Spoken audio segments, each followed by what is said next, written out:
Muchas gracias, Alberto. De verdad que da cuenta tu intervención de la trascendencia y de la importancia de la elección. Y también quiero agradecer a Marcela de Salvemos la Democracia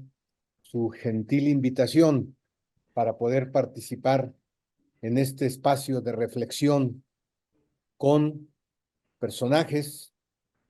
como el propio Alberto, como Rosario, como Luis Felipe, que bien lo dice, participamos en tareas políticas, en tareas de la campaña y particularmente en un tema de gran importancia, la prospectiva electoral y la prospectiva política de México. Y desde esa visión de prospectiva es que quiero colocar mis palabras, mi intervención. Yo coincido con Alberto de que sí hubo en México, a partir de múltiples reformas políticas electorales, un proceso de transición en México. Se habla en otros países de que se vivieron procesos de cambio fundamentales y de transición. Pues yo también creo, o lo afirmo, que en México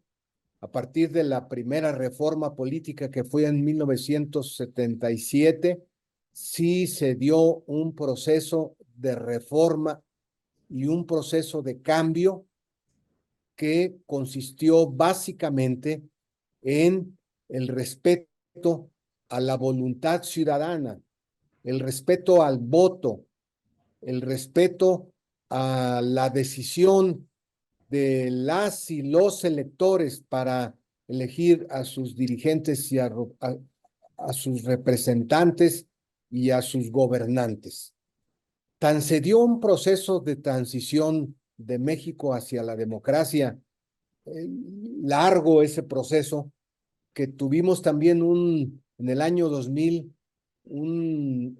fenómeno de alternancia en la presidencia de la República. Durante mucho tiempo gobernó un partido y a ese régimen le llamábamos el régimen de partido de Estado, pues en el año 2000 hubo un proceso de alternancia en donde otro individuo, un hombre diferente al del partido de Estado, ocupó la presidencia de la República. Apenas hace unos años en el gobierno anterior hubo otro proceso de reforma político-electoral encuadrado en el llamado Pacto por México y que también tenía propósitos de garantizar que el respeto al voto se mantuviera y a avanzar en procesos de una genuina representación en el Congreso de la Unión. Sin embargo, lo hemos platicado en muchas ocasiones, no dimos los pasos suficientes en México para el cambio de régimen político. Eh, Alberto lo menciona de alguna manera, no dimos los pasos suficientes, lo digo, quiero decir de manera contundente, para terminar con el régimen del presidencialismo autoritario, de la monarquía sexenal, de esta monarquía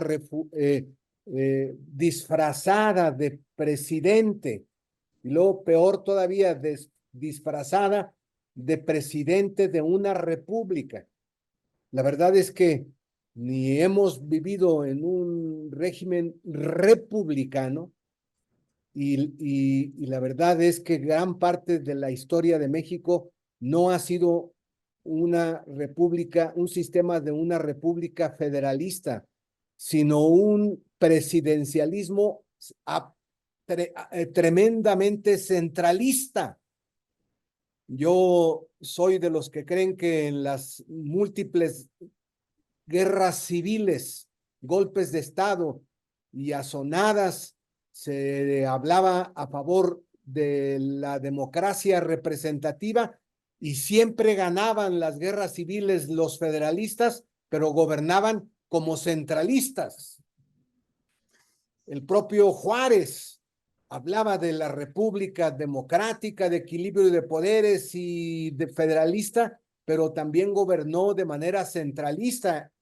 Y eso que es nuestro símbolo de la lucha por la democracia. No se diga de otros presidentes que igual concentraron en su poder de manera absoluta, concentraron en sus manos el poder de manera absoluta y han constituido a lo largo de la historia de nuestro país un régimen centralista y concentrador del poder. Tenemos que avanzar en la mejoría de las condiciones en que se desarrollan los procesos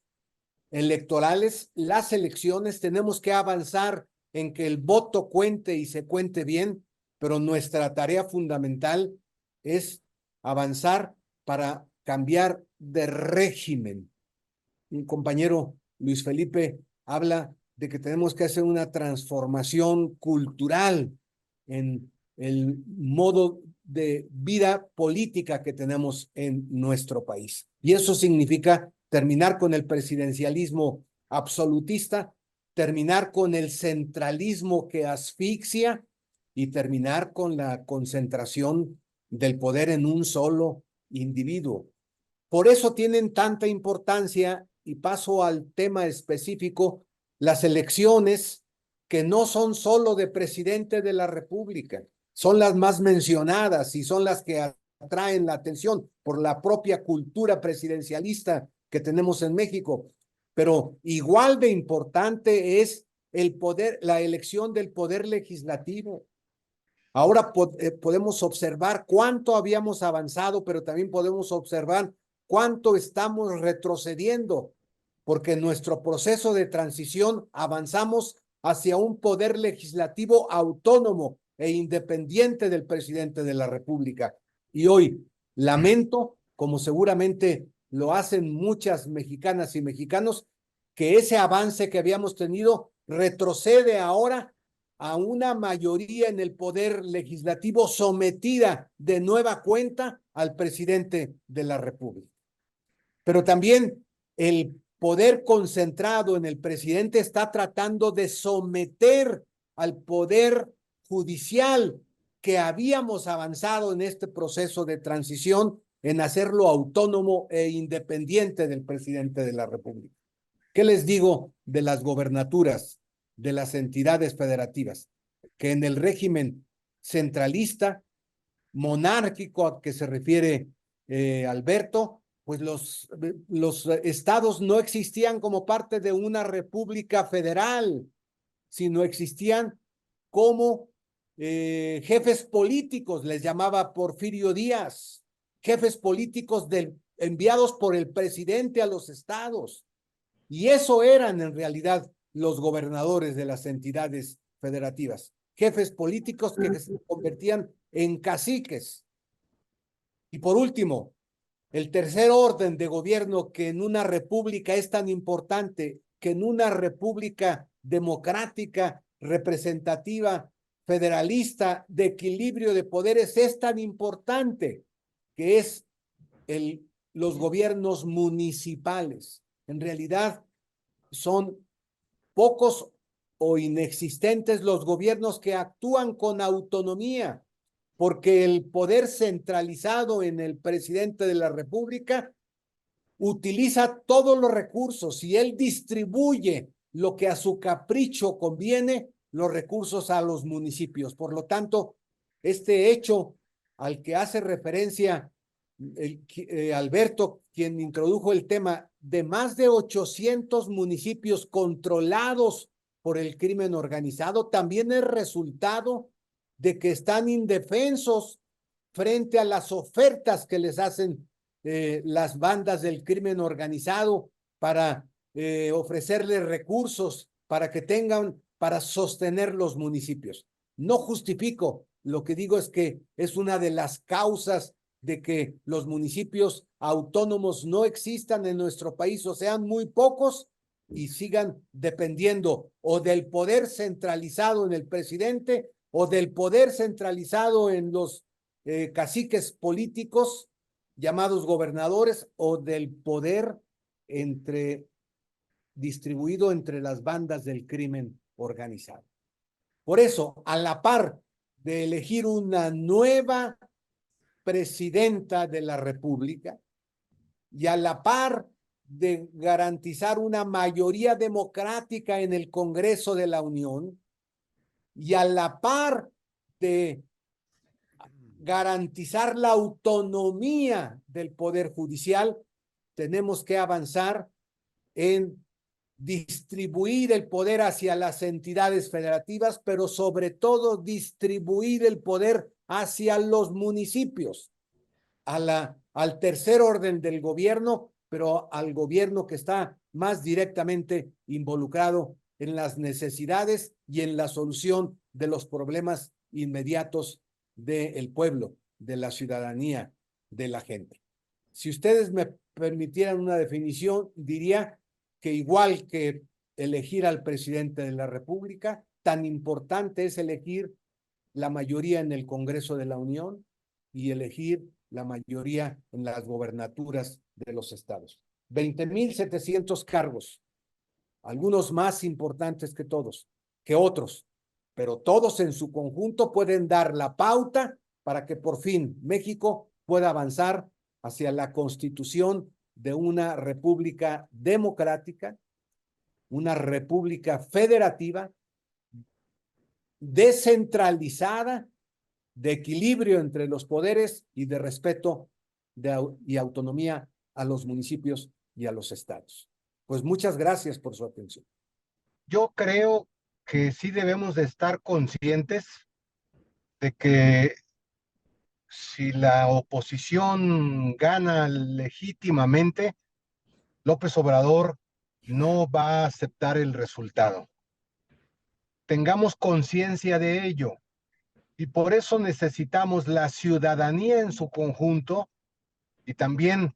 las dirigencias y las militancias de los partidos políticos evidenciarle al presidente que no vamos a admitir el plan C, que significa el plan del fraude electoral, que no lo vamos a admitir, que vamos a rechazarlo y que a, siendo de manera pacífica nuestra protesta, vamos a salir a las calles, como lo vamos a hacer ahora el día 19. Hay que recurrir a todos los espacios jurídicos, nacionales e internacionales, para defender, de ser así, la victoria de la oposición, pero también hay que salir a la calle. En segundo lugar, comparto totalmente, sí se necesita una profunda autocrítica que signifique una reforma a fondo del modelo de partidos políticos en nuestro país. Necesitamos avanzar en este proceso civilizatorio de hacer de los partidos políticos formadores de ciudadanía, formadores de ciudadanos,